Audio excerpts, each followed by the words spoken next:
মানুষের তৈরি শিল্প শিল্পীর নিপুণ প্রচেষ্টাকে সার্থক রূপ দেয় আর তার উত্তরসূরিদের জন্য রেখে যায় এক অভাবনীয় বিস্ময়। সেরকমই বিস্ময়কর শিল্পের এক অসাধারণ নিদর্শন হল উদয়গিরি ও খণ্ডগিরি।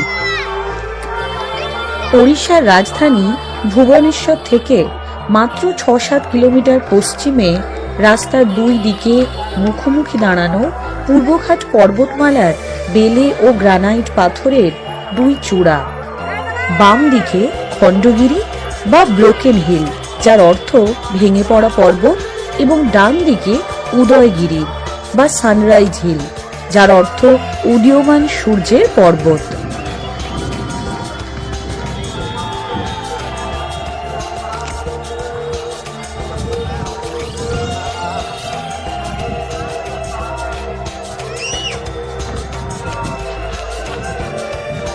দেশীয় ও আন্তর্জাতিক প্রেক্ষাপটে এই দুই গুহা সমৃদ্ধ পাহাড়চূড়ো ভীষণই গুরুত্বপূর্ণ।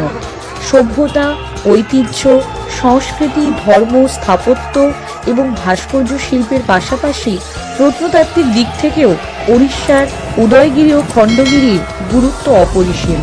খ্রিস্টপূর্ব ২য় শতকে ১২৩ ফুট উঁচুতে গ্রানাইট পাথর খুদে তৈরি জৈন গুহা খণ্ডগিরি এবং ১১৩ ফুট উঁচু বৌদ্ধ গুহা উদয়গিরি। অবশ্য অনেকেই এই দুটিকেই জৈন গুহাই বলে থাকেন।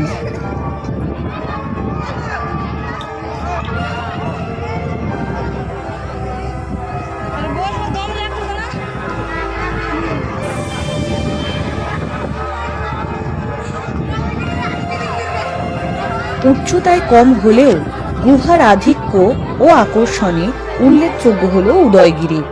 ভুবনেশ্বর থেকে যখন আসছেন তখন ডান দিকে পড়বে উদয়গিরি।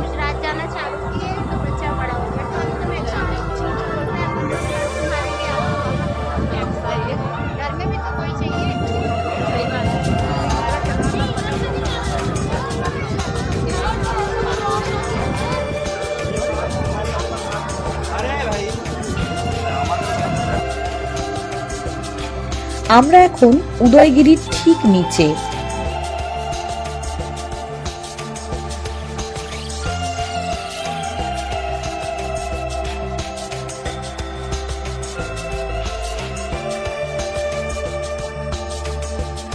চলুন পাহাড়ে উঠতে উঠতে জেনে নিই উদয়গিরি ও খণ্ডগিরির সৃষ্টির ইতিহাস।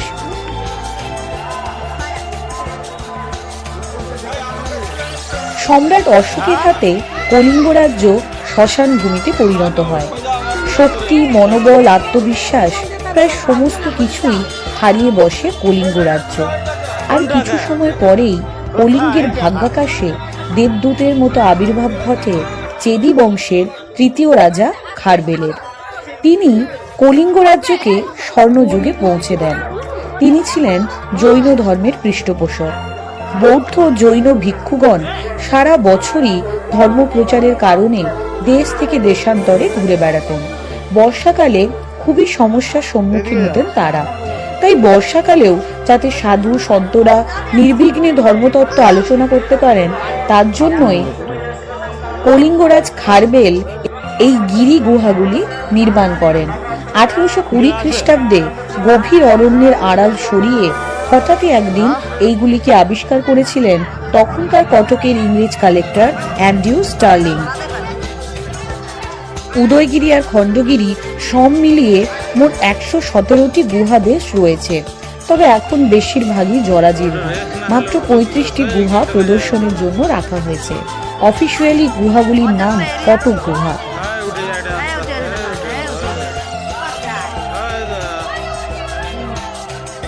উদয়গিরি পাহাড়ে উঠতে উঠতে বিভিন্ন গুম্ফাগুলো দেখতে পাবেন আপনি। উদয়গিরিতে প্রায় ১৮টি গুহা রয়েছে এবং এই প্রত্যেকটি গুহার আলাদা আলাদা নাম রয়েছে।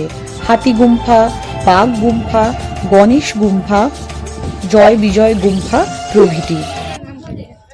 গুম্ফার গায়ে হস্তি, নারী, নর্তকী, ঘটক প্রভৃতি মূর্তির অসাধারণ সৌন্দর্য আজও অটুট রয়েছে। হাতে সময় নিয়ে গুহাগুলি ঘুরে দেখবেন আপনারা। ঘুরে দেখতে দেখতে কখন যে সেই প্রাচীন ইতিহাসের দিনগুলোকে হারিয়ে যাবেন আপনি টেরও পাবেন না।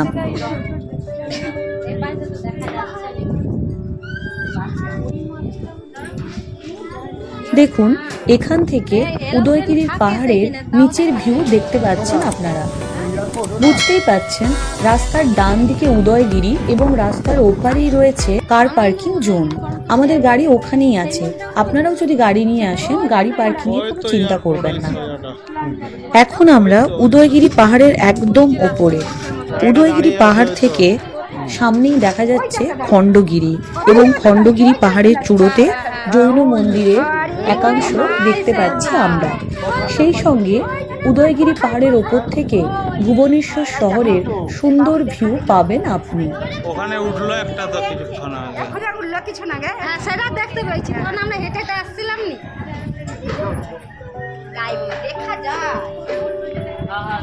এখন আমরা উদয়গিরি থেকে নেমে ওই যে ডালটা সোজা সোজা, এই ডালটা সোজা আছে। হ্যাঁ ওই যে একটা দাঁড়িয়ে আছে গাড়ি।